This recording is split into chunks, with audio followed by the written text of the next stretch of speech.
আসসালামু আলাইকুম। আজকে আমি আপনাদের সাথে শেয়ার করব কিভাবে দেখতে রিয়েলিস্টিক স্ট্রবেরি আঁকা যায় এবং সেটা খুবই সহজ উপায়ে। তো চলুন শুরু করা যাক।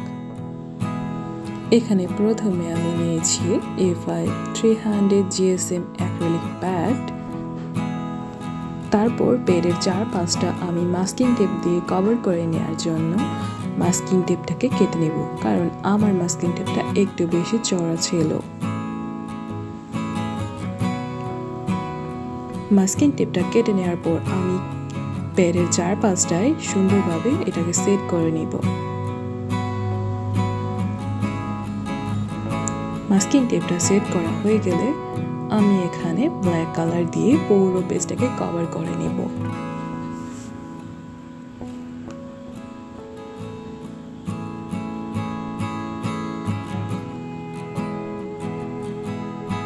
ব্ল্যাক কালার দিয়ে পেজটাকে কভার করা শেষ হয়ে গেলে আমি কিছুক্ষণের জন্য এটাকে শুকাতে দেব।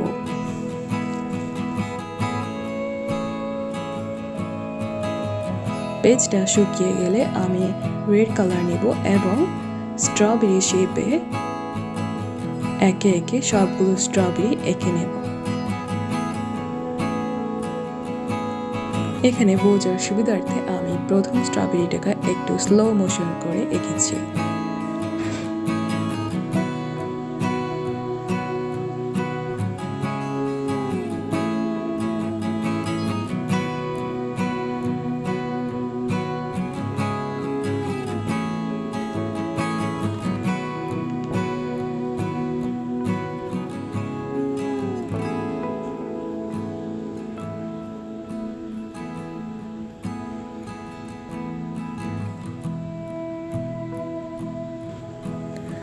সবগুলো স্ট্রবেরি আমি একে একে এঁকে নিলাম। স্ট্রবেরিগুলো আঁকা শেষ হয়ে গেলে এই প্রথম লেয়ারটাকে শুকাতে দিব। শুকানোর পর এর উপর আবার রেড কালার দিয়ে দ্বিতীয়বার কালার করে নেব।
কালার করে নেওয়ার পর আমি এখানে অলিভ কালার দিয়ে স্ট্রবেরি পাতাগুলো এঁকে নেব।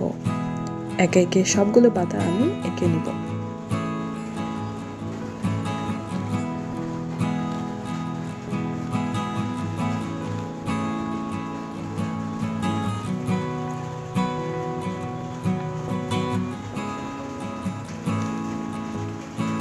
তারপর এর চারপাশে আমি কিছু বড় পাতাও এঁকে নেব।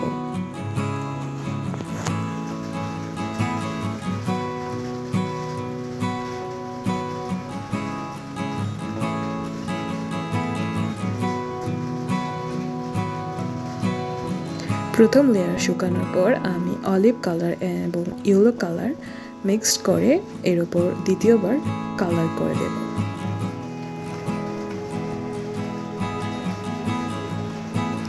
এরপর ইয়েলো কালার দিয়ে আমি এটাকে একটু হাইলাইট করে দেব।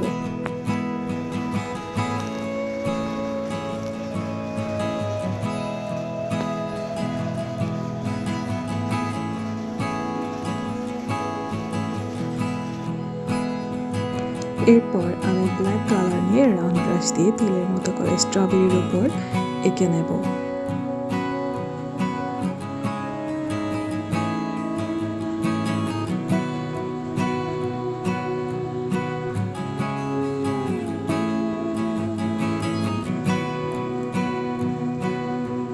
এরপরের ধাপে অরেঞ্জ ও ব্ল্যাক কালার মিক্স করে আগের স্পটগুলোর উপর আবারও একটি ডট দিয়ে নেব।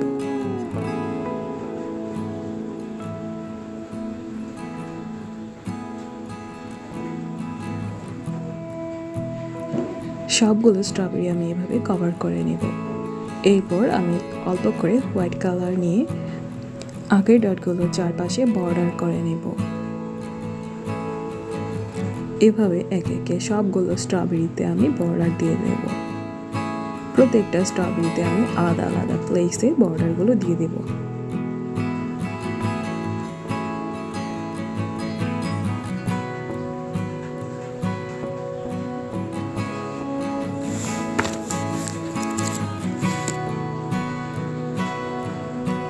এভাবে সবগুলো স্ট্রবেরি কমপ্লিট করলেই শেষ হবে আমাদের স্ট্রবেরি আঁকা।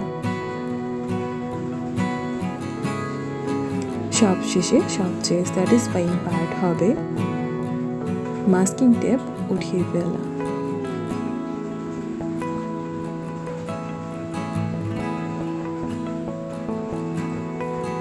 এখন আমাদের মাস্কিং টেপ তুলে ফেলার পালা।